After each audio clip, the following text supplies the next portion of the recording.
Alimkunja mshikaji. Kaa mbali na mamangu Bagwitu. Nikae mbali na mama yako? Kwani wewe ni nani?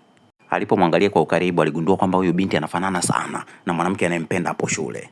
Binti akumwambia kwamba yeye ni mtoto wake, alimkanyaga kwa hasira akaondoka. Huyu binti alikuwa ni mtoto wa huyu jamaa aliyesafiri kutoka miaka 20 ya wakati ujao akarudi nyuma. Mama yake alifariki siku aliyokuwa anamzaa huyu binti.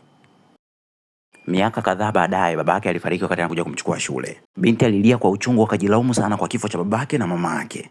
Alikuwa na msongo wa mawazo, akaamua kujiua kuwafuata wazazi wake walipo. Kabla hajakata roho, alitokea miaka 20 nyuma kabla wazazi wake hawajaanzisha mahusiano. Nitapambana sana kuhakikisha wazazi wangu hawawi pamoja. Mbele yake alimwona mamake akiwa binti. Mama. Binti alishangaa sana kuona mtu mwenye umri sawa na yeye anamuita mama. Mbona anafanana na mimi kiasi hiki? Mama, naomba hela ya kula wakati wa mapumziko. Binti alijikuta anashindwa kujizuia, akampa hela zake zote alizokuja nazo kwa siku hiyo. Kuwa mwangalifu hapa shule. Alifurahishwa sana na ukarimu wa huyu dada. Nitahakikisha baba ampati mama. Bora nisizaliwe kuliko kuwapa mateso wazazi wangu Bagwitu. Binti alikuwa na feli kila mtihani, alikuwa anapata moja. Wewe unamfundisha mwanafunzi mpya aliyehamia, aache kufeli, anapata moja kila mtihani. Sawa? Baada ya masomo mwanafunzi mpya alikuwa anarudi darasani kwa ajili ya kufundishwa tusheni na huyo dada. Mwamba alikuja kwenye darasa lao. Darasa hili alikuhusu, ondoka. Alimfukuza ili asianzishe mazoea na mama yake. Mwamba aligoma kuondoka. Baada ya kubishana kwa muda mrefu, huyo dada aliwaahidi kuwa atawafundisha tusheni wote wawili. Aliwafundisha wanafunzi wote watatu. Walipotoka darasani, kuna Mwamba alikuwa anampiga picha binti bila ruhusa. Jamaa alimkamata kameramani, akampokonya picha zote. Mwanafunzi mpya akajifanya ameumia mguu, akataka huyo dada ambebe. Binti alimnyanyua mwanafunzi mpya kwa kono lake la kulia na kushoto.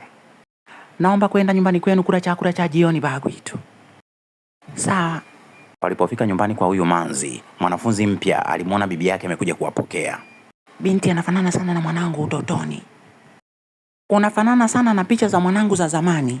Bibi mkubwa akawa anatafuta miwani yake. Mwanafunzi mpya akachomoa miwani kwenye draw kwa kono lake la kushoto. Watu wote wakamshangaa amejuaje inapokaa miwani. Bibi yangu pia huwa anaweka miwani kwenye draw kama hii, ndio maana nimeiona haraka. Bibi mkubwa akaanza kuhisi mwanafunzi mpya anawadanganya. Alimuita mume wake sebuleni kwa hasira. Alishuka ngazi kwa tabasamu pana. Huyu ni mtoto wako nje ya ndoa? Mshua alishangaa sana kuona mwanafunzi mpya anafanana sana na mtoto wake miaka kadhaa iliyopita. Kwani wewe ni nani hasa? Maana umekuja shuleni kwetu ghafla. Hakujibu chochote, akalia machozi ya furaha. Je, atafanikiwa kuharibu mahusiano ya babake na mama yake? Comment hapo chini kwa maelezo. Kabla hujaondoka, hapo chini kuna story inahusiana na changamoto wanazokutana nazo wanawake ambao watoto kwanza kwa familia zao.